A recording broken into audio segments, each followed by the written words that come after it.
Okay, so this is the accompanying theory video for your Data Studio and Excel lab number 2.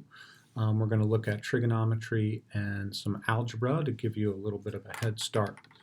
So trigonometry, we'll just call it trig for short, takes a right triangle. See if I can make some straight lines here. You take a right triangle. I'm going to go ahead and, oops, selected it.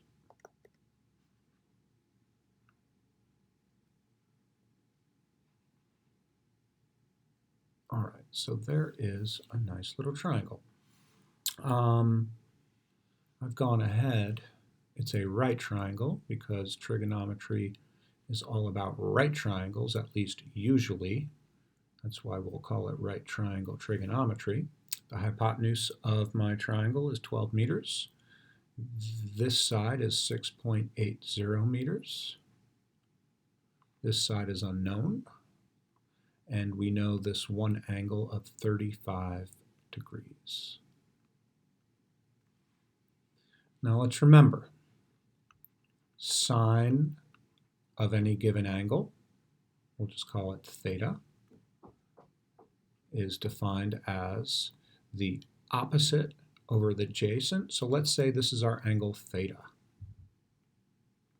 I'm going to say generically it's the, and I said it wrong, it's not opposite over adjacent, that's tangent.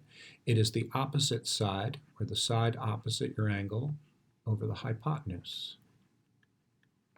Here, specifically, it would be 6.80 meters over 12 meters. Since we know both sides, what we can do is solve for the angle theta, but that's okay now. But generally speaking, this is your definition of sine of an angle. Cosine of an angle, cosine of this particular angle, but cosine of any angle theta, is equal to the adjacent side, the side adjacent to that angle, divided by the hypotenuse. Specifically here, the side adjacent to 35 degrees is y. It's an unknown. And the hypotenuse is again 12 meters. So in this case, actually, I am not being consistent. Let's try that again. Here's the angle theta. The side adjacent to the angle theta, you see I'm not working with the 35 right now, I'm working with this general angle. The side adjacent to theta is your 6.80 meters. And the hypotenuse is again 12 meters. Again, using cosine, knowing these two values, we could take the cosine inverse or the arc cosine of both sides, and we'd get theta equal arc cosine of this ratio. But that's not super important right now. What's important right now is our definition for any right triangle. The cosine is equal to the adjacent side length divided by the hypotenuse side length. And last is our tangent function. The tangent of an angle is equal to the opposite side divided by the adjacent side. Particular to this triangle, as listed, the side opposite of theta, the leg opposite, is y, and the side adjacent to theta is your 6.80 meters. Right, but again, most importantly is our definition of tangent. It's the opposite over the adjacent side. Now, similar to what we ask you to do in the lab, find the length y, the length of this leg of the triangle, and then use the Pythagorean theorem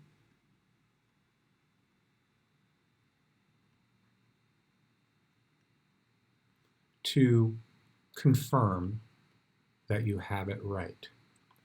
Right? And the Pythagorean theorem usually says a squared plus b squared equals c squared.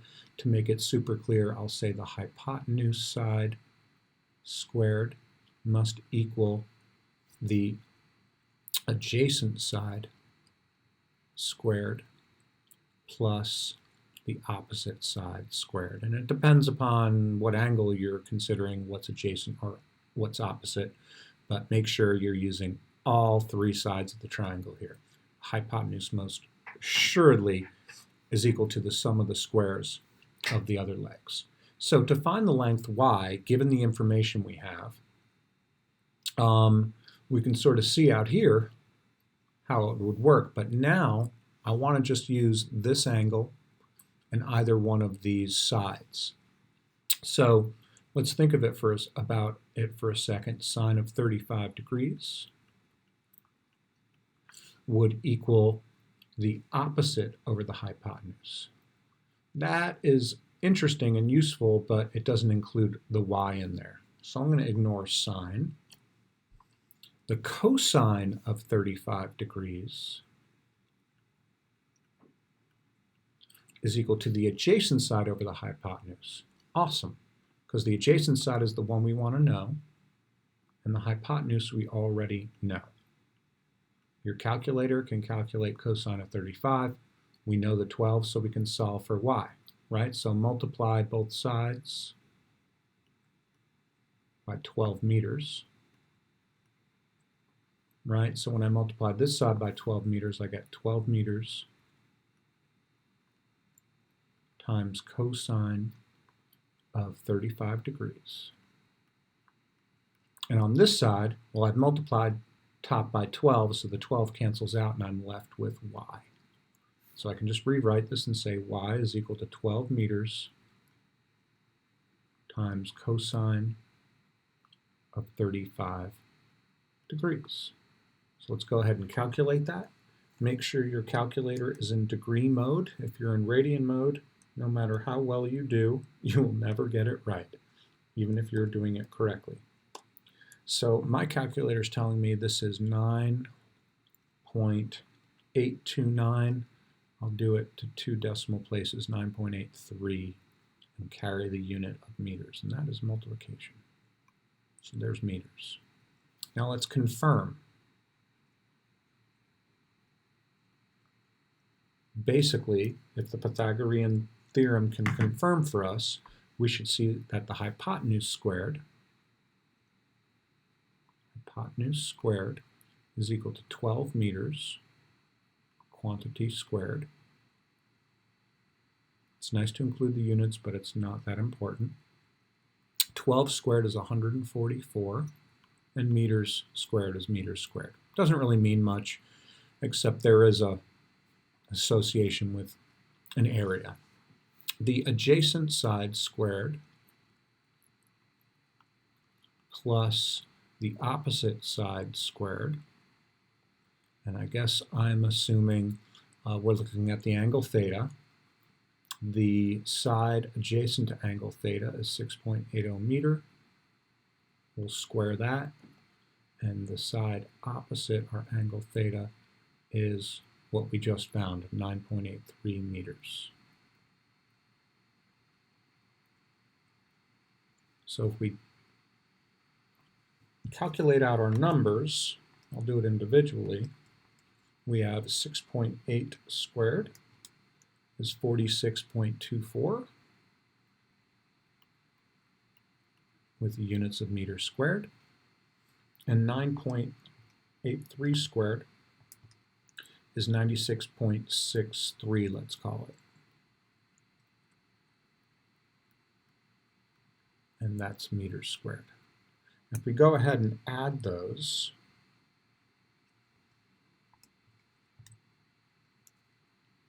(46.24 plus 96.63), we get a little off, almost about 143. And what I needed to do is carry all of my numbers. I got about 143 meters squared. So again, because I'm using decimals and not perfectly accurate numbers, and I'm truncating my decimals, I was off by a little bit. But that's okay, as long as everything is clear. Okay, so that ends trigonometry. Let's talk a little algebra.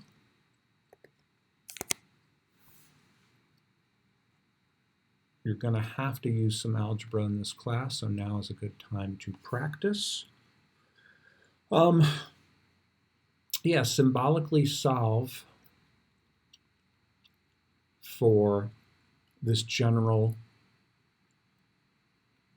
thing, which is time. Solve for t in this equation. Q equals k times a times t over L. Right now, we really don't have to worry about what this all means. We know there's a relationship between all these variables that mean physical quantities. How do we get t alone? And so the way to think about it is t is being multiplied by a and multiplied by k, multiplied by a, it's multiplied by k, and it's divided by L. So what we need to do is the inverse operation. If it's multiplied by a, to get it alone, we're going to have to divide both sides by a, or multiply by 1 over a on both sides. Let's try that. So 1 over a times q. We assume q is really q over 1, but we've ignored that. Then we have k, a, t over L. We're going to multiply by 1 over a. When I multiply by 1 over a in this circumstance, the a's cancel out because a over a is 1, and so those go away. Here we end up with just q over a. So I'm going super stepwise, one step at a time. It's now q over a equals k times 1, which we can ignore, times t over L. T is still multiplied by k, so let's divide both sides by k, or multiply by 1 over k. It's the same thing. 1 over k times q over a is equal to all of this times 1 over k. K t over L times 1 over k. Once again, we get a cancellation. Let's do that in red. The k divided by k is 1, so they cancel out. And the left side, now we'll just multiply through q times 1 over k times a. We get q over ka. And what remains on this side is t over L after canceling out the k, or the 1 over k. Last, t is divided by L. The inverse operation of division is multiplication. So now we're going to multiply both sides of this expression by k, or k over 1 if you want to be super clear about it. So k over 1 times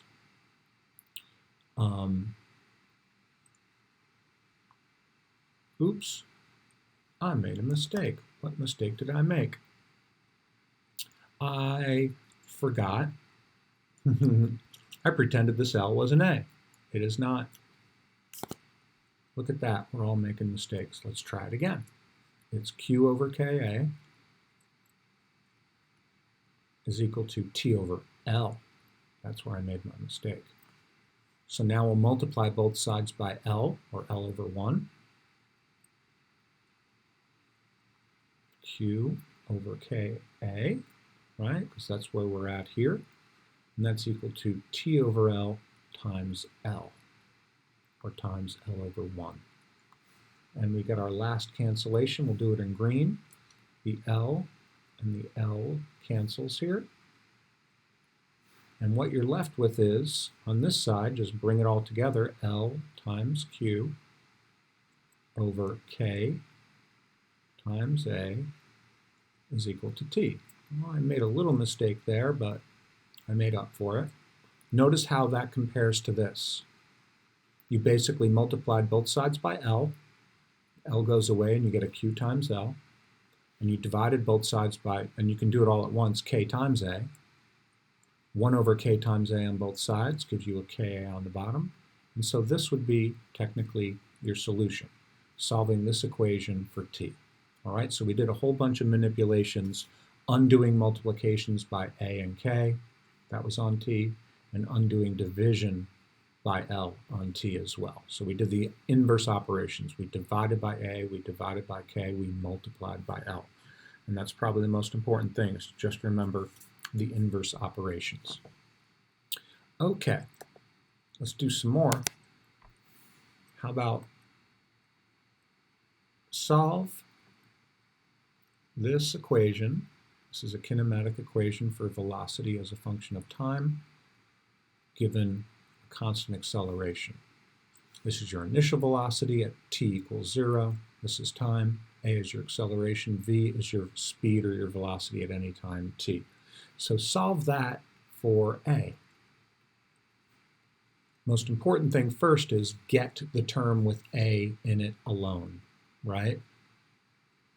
And so get term or factor with A in it alone, meaning by itself on one side of the equation. So that means we will subtract V0 from both sides. Right? And the idea is that this term A times T is being added to V0. So let's subtract V0 from both sides. And so we basically get V minus V0 equals V0 minus V0 plus AT. These don't cancel out, they sum to 0. And so now I have the speed at any time minus the speed at time t equals 0 is acceleration times time. Now I want to get A alone. It is being multiplied by t, so we're going to divide both sides by t. Right? Multiplication, the inverse operation is division. So now I'm going to write it out explicitly. 1 over t times v minus v0 is equal to a times t times 1 over t. Right? We have our cancellation. Do it in orange. This t cancels this t. They cancel to 1. And you're left with this. V minus v0 times 1 up top is just v minus v0. T is now multiplied through. There's technically a 1 here, so t times 1 in the denominator is just t. And then here, all you're left with is A. So there's another example of solving an equation symbolically for a variable. The last thing we want to do, and that you are asked to do, is to solve a quadratic.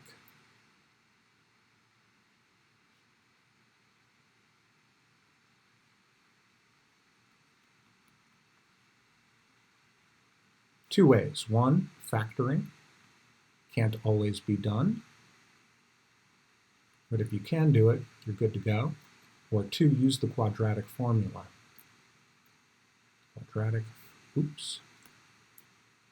Formula. Okay, so here is your trinomial or your quadratic. X squared plus 5x plus 6 equals 0. How do you factor that? Well, you need to remember how you factor this out. It's kind of like the reverse FOIL method, where you take two binomials that are being multiplied together. Let me rephrase that. X plus something, I don't know what it is, times x plus another something, call it a hashtag, so it's not the same one. But we don't know what these are, but equal to 0. If we can factor it out like that, where you've taken a trinomial and broken it up into the product of two binomials, then you know that x plus whatever this is we come up with must equal 0, simultaneously with x plus this unknown, call it hashtag, equal to 0. right? And then you can solve. Question mark is 0 minus x, hashtag is 0 minus x, or something similar to that.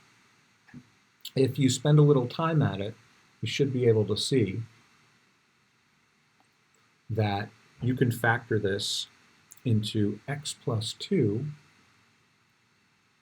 binomial times another binomial x plus 3. Now that product is still equal to 0 because this equals this, and if this equals 0, then that product equals 0. And so then what that means is if this thing times this thing equals 0, both of these could be equal to 0 on their own. So let's apply that. That means x plus 2 equals 0. Subtract 2 from both sides, and you get x equals minus 2. Or x plus 3 equals 0. Subtract 3 from both sides, and you have that x equals minus 3. The idea is that this is a graph, or could be graphed, and if it's all equal to 0, then you're basically finding the two roots of the equation, the two places where the graph intersects the x-axis, or where the value of this equation is equal to 0, y equals 0. And so these are the two values. So that is factoring. Using the quadratic formula, so you can't always factor these equations. So the quadratic formula will always work. And you just sort of have to remember how that works. So recall, if you have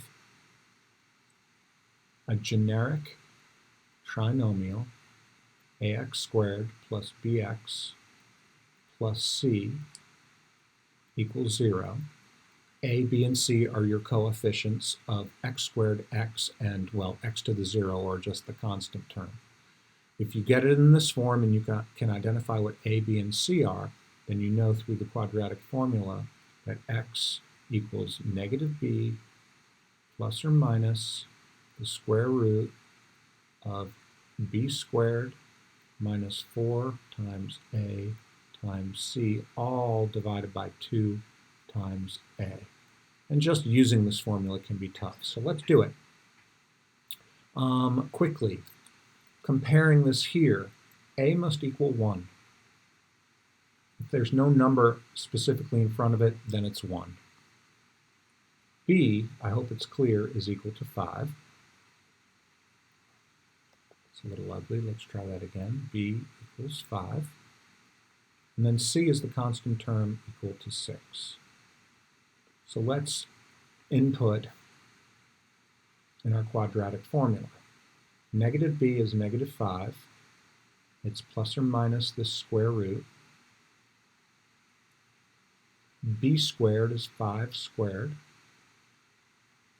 minus 4 times a times c, which is 6, all under the square root. All of that is divided by 2 times a, which is 2. Okay, now let's break it down. We have negative 5. We need to simplify what's going on in the square root. 5 squared is 25. 4 times 1 times 6 is 24. So 25 minus 24 is 1. So we have a square root of 1. And to simplify further, the square root of 1 is 1. So negative 5 plus or minus the square root of, square root of 1, which is 1, over 2. So we have our first solution. We'll use the plus sign. We have minus 5 plus 1 over 2. Minus 5 plus 1 is minus 4. Minus 4 divided by 2 is just negative 2. Okay, and that works out because that agrees with this. The other solution is with the minus sign. Negative 5 minus 1 over 2. Negative 5 minus 1 is negative 6, divided by 2 is equal to minus 3. And so that confirms this. You might not always be able to factor, but the quadratic formula will always get you your value. So that ends the video on trigonometry and algebra.